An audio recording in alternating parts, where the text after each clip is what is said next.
throughout the entirety of my political, I don't know, mindset understanding, all the way back to days in high school when I was promoting Ronald Reagan and Barry Goldwater and those ideologies. I have always been against ending the filibuster. It is a crucial aspect of preventing the tyranny of the majority in the in Congress. You just need a majority in the House of Representatives, but having the filibuster in the Senate made it to where they being senators, would always have to find some pathway that is not just purely partisan in one direction or the other. And I still, to this day, am against the idea of ending the filibuster, except for the fact that we have to. It's an absolute must. Democrats will end the filibuster the next time they control the Senate. Democrats would have already ended the filibuster during the Joe Biden era if it wasn't for Kyrsten Sinema and Joe Manchin. They were one vote shy of being able to end the filibuster, and if they could have converted either of those two people to embrace it, then it would be gone. Well, they're gone, and the only Democrat who's semi-sane in the Senate who would oppose ending the filibuster, we think he would be John Fetterman, which means that if Democrats are able to get 52 senators in the upcoming election, or if, God forbid, a Democrat were to win the presidential election in 2028 and they were able to get a mere 51, even if Fetterman's still there, then they will end the filibuster. And it is for this reason and this reason alone that I am all in favor of a preemptive filibuster strike. It is time for Republicans to get together to end the filibuster. Now, it's a lot harder than a lot of people think. There's a whole bunch of hatred right now towards John Thune, the Senate Majority Leader. And to be fair, I've always disliked the guy. I mean, since before he was Senate Majority Leader, I considered him to be basically Mitch McConnell's handler. I mean, no matter where McConnell was, you had John Thune there ready to pick up the strings and play his puppet master or move him along and take the reins. He's been McConnell's boy ever since, for years. And it could be the other way around. You could argue that McConnell has been his boy for a long time. Either way, I don't like or trust John Thune. But with that said, he is in a very, very precarious situation. He came out this week and declared that he's not going to push for the talking filibuster. And his reasoning, unfortunately, is sound. He said that, in doing his research, just as Harry Reid apparently did his research, just as others have done their research in the past, the standing filibuster will not yield the results that I think most people seem to believe. And the people that are pushing for it, people like Anna Paulina Luna and Mike Lee, and their hearts are in the right places. I just don't think either they don't understand what is really entailed with a talking filibuster, or they do care and they're just, I don't know, just pretending to embrace it. Because here's the thing. Here's what would happen if Thune were to somehow get a talking filibuster to happen as far as the rules changes in the Senate. It would make it to where there would be basically unlimited debate on a particular item, in this case, the Save America Act. During that unlimited debate, Democrats will be able to throw up amendment after amendment after amendment after amendment after amendment and go on essentially for however long they want.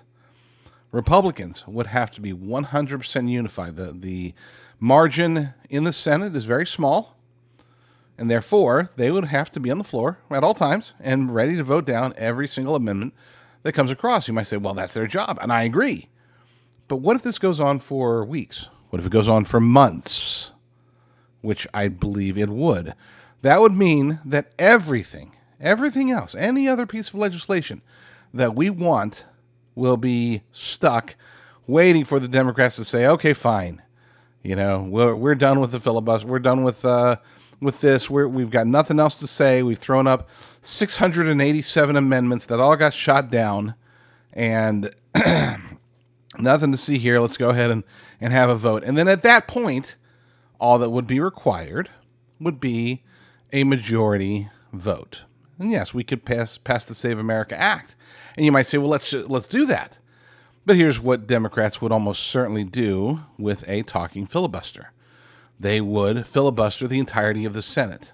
In other words, they would hold it all the way through until Election Day, or until basically, I don't know if it would be Election Day itself, but the days or however long, maybe even weeks, to the point where, you know what, if we pass this, it's too late to have an impact on the 2026 election. In other words, the talking filibuster offers no path to pass the Save America Act in time for this election. Would it eventually pass? Maybe. And there's no guarantee of that. Keep in mind, just to be clear, it's never happened. Okay, there has been no example, no previous use of, and this is according, I have not independently verified this. This is according to Thune, which I don't know why he would say it if it wasn't true, because should be pretty easy to fact check. But there have been no previous examples of legislation properly passing as a result of a talking filibuster being seen through all the way through, which means that the only real viable option in order to pass the Save America Act, and at this point to get the government, the partial government shutdown opened up, and to end the 6-hour wait times at some airports, and to secure ourselves, our nation, through DHS at a time when terrorism is very likely about to happen at some point, someplace. It already has been happening. All right, it already happened in Austin. It already happened in New York City. Those are the ones that we know of. We don't know what's been thwarted or not, but we do know that we need DHS. We need TSA. I can't believe I'm saying those words, but we do. For now, we're going to need FEMA. We're going to need a lot of these things that are currently shut down. And it's unfair to those men and women who are waiting for their paychecks, who are working for free or not working at all. Oh, excuse me. Sounded like I was getting choked up there. It's because I was getting sneezed up. But I digress. So, the only viable option would be to end the filibuster itself. And that has hurdles, obviously. People say, oh, well, we're just going to end the filibuster. President Trump just says, well, we got to pass the Save America Act. I'm not going to sign anything else until we get that passed. And I appreciate the sentiment there. But what is Thune supposed to do? To eliminate the filibuster, he's going to have to get everybody to agree. That's what he's not going to get Fetterman to agree to that, to be clear. So he's got to get 50 plus JD Vance in order to eliminate the filibuster. Actually, I say that I'm not even sure if Vance's vote would count. I think that because we're talking about a Senate rule, I'm not sure. I don't know if that would apply. So let's assume that he has to get 51 senators, which, 50-51 doesn't matter if he's stuck with 47 or 48. Okay, we can count on McConnell and whoever his handlers are, whoever's controlling him at weekend at McConnell's, weekend at Bernie's. They're not going to vote to end the filibuster. Susan Collins, Lisa Murkowski, if they were to vote, they would need some sort of massive concessions, and I'm not sure that would even be allowed if they would be able to get enough. Rand Paul, from an ideological perspective, has voiced his opposition to it. And again, like I said, I agree with not ending the filibuster, but I also know that it will end, so we might as well do it ourselves. Tom Tillis just being a jerk because he is just a jerk. He's probably not going to vote for it. So right there, you got 5. You can afford 2 or 3 max. Well, we'll say 2, just for the sake of argument. You can only have 2 of the Republican senators voting against ending the filibuster in order to properly end it. And right now, we don't got it. And I don't know how to get it. This is one of those things where, because of the amplification of voices on social media and calling offices, there's no super easy way or even hard way to pressure members of the U.S. Senate to do what you want them to do. It used to be you would send harshly worded letters, you would send faxes, you would call the offices. They just set it and forget it now, right? I mean, they just put on the The office, when something contentious comes up, they just put on the office voicemail and sit there, and then they pay some intern or don't pay some intern or whatever to sit there and listen for anything pertinent. But for the most part, they're not really listening because it's just going to be people whining about hey, end the, pass the Save America Act. What are you doing? Or hey, you're a dirtbag. Whatever. This doesn't actually apply to pressure. It doesn't do anything. In other words, so we can't go down that road.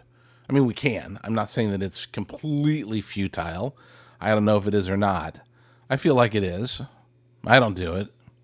Maybe I should. Maybe more people, maybe if we really did line up and get 1,000, 10,000, 100,000 people to stand outside or near Congress and let them know, not just the rhinos, but also, and not the rhinos plus Rand Paul plus the Democrats, let them all know that we want the Save America Act passed, that we believe in voter ID. That to Democrats, it's stupid and racist of them to think, oh my gosh, we've got to protect our minority constituents because if they're forced to have voter ID, well, that's just going to make it hard on them. It's Jim Crow 2.0. They're too stupid to get IDs. I didn't mean to say that out loud. They're too marginalized to get voter IDs. Of course, you go and you ask your average anybody of any race, do you have an ID? Yeah. Was it hard? Do you feel that it was oppressive to get the ID? Well, it sucks standing in line at the DHS, but I did it and I got it. Okay, well, cool. Well, and then that sucking at standing in line at DHS, that's universal. That's not race-based. Just fact-checking myself there.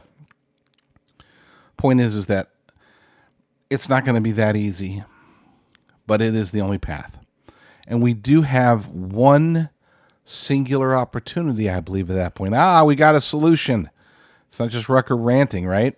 We do have one possible, I don't know how viable this is, but it is at least a possible solution, is to focus on, and I can't even believe I'm saying this, but focus on ending the government shutdown, focus on, where Thune goes out there, along with Mike Johnson, along with President Trump and JD Vance and whoever else, get everybody on the Republican side unified under the idea that, look, either we have World Cup coming. We need DHS for that. We've got potential terrorist threats happening in the United States right now. We gotta oppose that. We've got travelers that are getting stranded, that are waiting in line. We've got people working for the government, working for the people, who are not getting paid as a result. And if Democrats continue to go down this road of punishing Americans so that they can try to stop the deportation of criminal illegal aliens, which is what they're trying to do. That's the whole purpose of this, allegedly, the purpose of this shutdown. If they can get that message out, say, look, we're going to give them one last shot. We're going to have a vote. And if that vote doesn't pass to end the government shutdown, we are immediately going to go to remove the filibuster and then end the government shutdown from there. Don't even mention the Save America Act. Just tell the Democrats, look, either end the shutdown or we're ending the filibuster. That's it. Period. Give them a day or two or however many, 3 or 5, however many days you want to give them. Get the entirety of the Republican caucus behind this notion. Say, we cannot continue to ask these men and women of DHS to work for free. We cannot continue to be unsafe while we're in the middle of a war. We cannot continue to let the American people suffer through, miss their flights. It's not just suffering, you got to wait an extra 30 minutes. No. People are missing their flights. People are not able, Democrats are trying to paralyze this nation for what? So that they can end administrative warrants, make it to where it is, for all intents and purposes, impossible to deport criminal illegal aliens, which, by the way, is a majority of Americans support deporting illegal aliens, right? So you got a winner there. You got a winner with the Save America Act. The vast majority of Americans support voter ID. You've got a winner with ending the government shutdown. Vast majority of Americans don't want to miss their flights, don't want to not be protected from terrorism, don't want to everything, just the entirety of it. You got 3 winning issues there. Force, if you're going to pick one, fine. Let it be the ending of the government shutdown, because that's the one that should be a no-brainer. And force the Democrats to either do it and the government shutdown, so we get a good win out of that, or if they don't, then end the filibuster and clear the table. And the filibuster, get Susan Collins to explain. No, I really want TSA to not get paid. We can't end the filibuster because by golly, I want my constituents to miss their flights, or if they don't want to miss their flight, they have to get to the airport 7 hours ahead of time. I want that. Force her to say that. Force Rand Paul to say, you know what, we don't need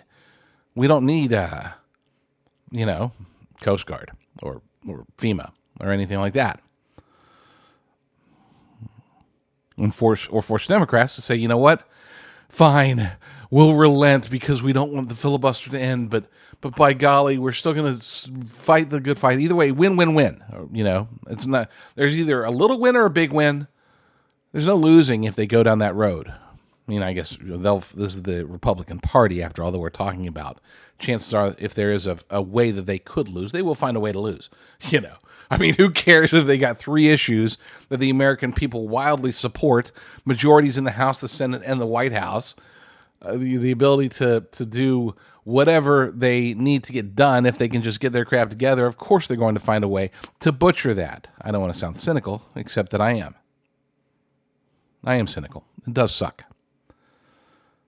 But there's hope. Somebody call Thune, and if he needs an explainer, he can find me on X at JD Rucker. Just send me a little DM. I've got open DMs. I can walk him through it. This really shouldn't be that hard.